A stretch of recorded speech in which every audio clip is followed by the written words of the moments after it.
నమస్తే, నేను మీ జాకీర్ హుస్సేన్. మాజీ ఎంపీ విజయసాయి రెడ్డి గారు ఆల్రెడీ ఇక పొలిటీషియన్స్కి అలానే పాలిటిక్స్కి స్వస్తి పలికారు. అదేవిధంగా ఇప్పుడు విజయసాయి రెడ్డి గారి ఆస్తి చిరంజీవి గారి ఆస్తి కంటే కూడా చాలా ఎక్కువగా కనిపిస్తుందంటూ సినీ రాజకీయ విశ్లేషకులు చెప్తున్నారు. సో ఇందులో ఎంతవరకు నిజం ఉంది అడిగి తెలుసుకునే ప్రయత్నం చేద్దాం. సో ప్రస్తుతం మనతోటి సీనియర్ జర్నలిస్ట్ జయదేవ్ గారు ఉన్నారు. సార్కి వెల్కమ్ చెప్పేద్దాం. Hi sir. Hello. Vijayasai Reddy గారి ఆస్తి చిరంజీవి గారి కంటే ఎక్కువ ఉందంట, నిజమే అంటారా? విజయసాయి రెడ్డి గారు వైసీపీలో నిన్నటి వరకు, అంటే ఇంకా రాజీనామా చేశారో లేదో, రాజీనామా చేస్తున్నారని ప్రకటించారు. జగన్మోహన్ రెడ్డి గారి తర్వాత అన్నిట్లో కూడా సెకండ్ ప్లేస్లో ఉండే వ్యక్తి. వైసీపీలో కానీ ఈవెన్ కేసుల్లో కూడా జగన్మోహన్ రెడ్డి గారు A1గా ఉంటే ఈయన A2గా ఉన్నారు. పైగా అత్యంత సౌమ్యుడు, పైగా మేధావి కూడా. మోరోవర్ ఆడిటర్స్ అనే వాళ్ళకి ఈ లా పాయింట్లు కూడా బాగా తెలుస్తాయి. మేబీ లా చేస్తారో లేదో తెలియదు, కానీ వాళ్ళు లాజికల్గా ఈ అన్ని వ్యవహారాలు చూసుకుంటారుగా.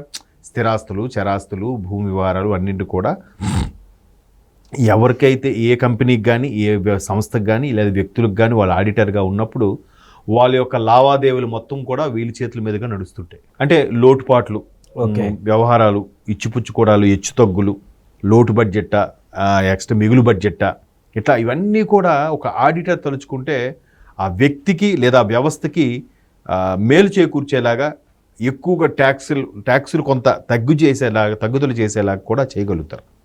అయితే విజయసాయి రెడ్డి గారు ఎప్పుడు కూడా నాకు ఒక సొంత ఇల్లు కూడా లేదు, నాకు ఏముంది, గతంలో ఒక సాధు అనేవాడు లేండి, ఏముంది నా దగ్గర బూడిద అన్నట్టుగా, నాకు అదేమీ లేదు అని కూడా చెప్తారు.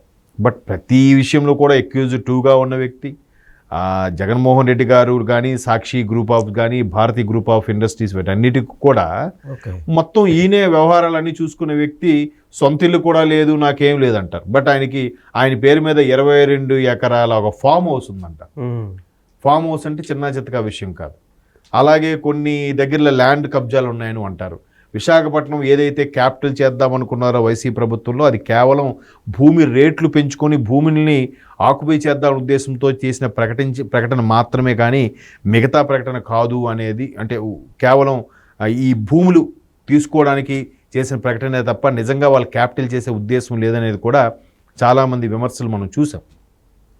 అంటే ఇలాగా ఎక్కడికక్కడ ఆయన ఆస్తులు, ఆయనకు సంబంధించిన మంది మార్బలం, ఆయన పలుకుబడి కూడా ఇంత విస్తరించిన నేపథ్యంలో ఖచ్చితంగా కొన్ని వేల కోట్లు అయితే సంపాదించేసి ఉంటారు నా అభిప్రాయం ప్రకారం. ఎందుకంటే ఇవాళ రేపు దేశ రాజకీయ పరిస్థితులు ఒకసారి చూస్తే ఒక సాధారణ ప్రజాప్రతినిధి కూడా ఒక 2-3 తరాలకు సరిపడే పైసలు అయితే సంపాదించుకుంటున్నాడు, ఆస్తులు అయితే సంపాదించుకుంటున్నాడు.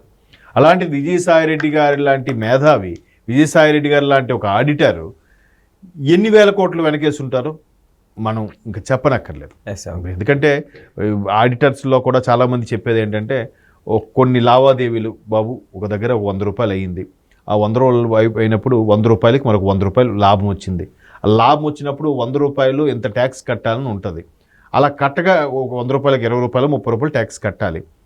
70 రూపాయలకి వీళ్ళు మిగులుతుంది. అలా కదమ్మో 20-30 రూపాయలు కట్టాలా, ఎందుకు అంత కాదు కట్టాలని చెప్పి దానిలో కొన్ని సెట్టింగ్లుని, లాస్ అని, వీళ్ళకి ఎక్కడ ఖర్చు పెట్టామని, ఎంప్లాయీస్ కోసం వెల్ఫేర్గా చూసామని రకరకాలుగా అన్నీ చూపించుకొని ఆఖరికి ఒక 5 రూపాయలే కడతారు ప్రభుత్వానికి, 30 రూపాయలు కట్టాల్సింది. సో అట్లా చూపించగల సమర్థత ఎవరికి ఉంటుంది? ఆడిటర్ అయినా విజయసాయి రెడ్డి ఆడిటర్స్కే ఉంటుంది. సో ఈయన స్వతహాగా ఆడిటర్ కాబట్టి, ఆయన పైగా మంచి వక్త, మంచి మేధావి కాబట్టి రాజకీయాల్లో చాలా సులువుగా రాణించగలిగాడు ఆయన అతి తక్కువ సమయంలోనే. జగన్మోహన్ రెడ్డి గారు ఏ కీలకమైన సలహాలు సమావేశాలప్పుడు కూడా ఈయనే చాలా ధైర్యంగా మంచి మంచి సలహాలు ఇచ్చేవారని కూడా చాలామంది చెప్పుకుంటారు. వాస్తవమో కాదు మనకు తెలియదు కానీ. సో అటువంటి విజయసాయి రెడ్డి గారికి చాలా ఆస్తులు ఉన్నాయని కూడా విన్నాను.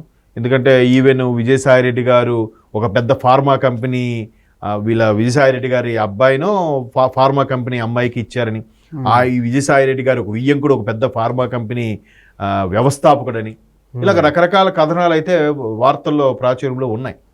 సో అలాంటప్పుడు మరి వాళ్ళ అబ్బాయి ఆస్తి ఏంటి, ఈయన ఆస్తి ఏంటి? ఈయన ఆస్తి వాళ్ళ అబ్బాయిది కాదా, వాళ్ళ అబ్బాయి ఆస్తి ఏంది కాదు. సో 1,000 కోట్లు దాటేసి ఉంటే. అయితే చిరంజీవి గారితో కంపేర్ ఎందుకు చేశారని అంటే, చిరంజీవి గారు కూడా గతంలో పిఆర్పి పార్టీ పెట్టినప్పుడు కూడా ఆయన మీద కూడా కొన్ని విమర్శలు ఉన్నాయి. ఇతను ఇలాగే చిరంజీవి గారు పార్టీ డబ్బుల కోసం పార్టీ పెట్టారని కొంతమంది విమర్శించారు. రకరకాలుగా పార్టీ టికెట్లు అడిగినప్పుడు కూడా డబ్బులు తీసుకున్నారన్నట్టుగా విమర్శించారు.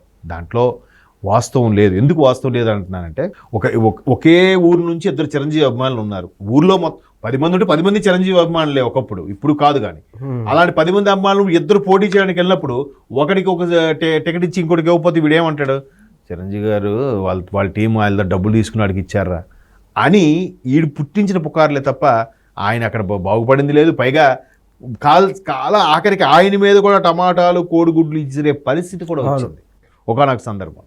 సో అట్లా చిరంజీవి గారు లేదంటే సినిమా పరంగా మాత్రం ఆయన చాలా పేరు ప్రఖ్యాతులు కాడు, అన్ని రకాలుగా సంపాదించుకున్నాడు ఆయన. అంటే చిరంజీవి గారితో కంపేర్ చేస్తూ ఎందుకు అంటున్నారంటే చిరంజీవి గారి కంటే ఆ మూవీస్లో ఉంటారు కాబట్టి చాలా ఆస్తులు వాళ్ళకి రెమ్యునరేషన్ ఎక్కువ ఉండొచ్చు. ఈయన రాజకీయాల్లో ఉంటే ఎంత సంపాదించారంటే అక్రమంగా ఏమైనా తీసుకొచ్చారా, అక్రమంగా ఏమైనా సంపాదించారని కూడా ఎక్కువ చెప్తారు. అంటే రాజకీయాలంటేనే ఇప్పుడు చిన్న ఎగ్జాంపుల్ చెప్తాను మీకు. ఆర్టీసీ బస్సుల్లో ఎంపీ, ఎమ్మెల్యే, ఎమ్మెల్సీ సీట్ అని పెడతారు. ఏ ఎంపీ బస్సులో ప్రయాణిస్తాడు, ఏ ఎమ్మెల్సీ బస్సులో ప్రయాణిస్తాడు చెప్పండి. సొంతంగా కారులోనే వస్తారు. అంటే అక్కడే మనం అర్థం చేసుకోవచ్చు, ఒక మినిమం ఒక ప్రజాప్రతినిధి అయ్యాడంటే ఆయన సొంత కారులోనూ సొంత మంది మార్బలంతోనే వెళ్తారని. సో అది అక్రమంగా సంపాదించారా సక్రమంగా సంపాదించారనే విషయం నిజంలో లోగుట్టు పెరుమాళకి ఎరుక అన్నట్టుగా రకరకాల సందేహాలు వినిపిస్తుంటాయి.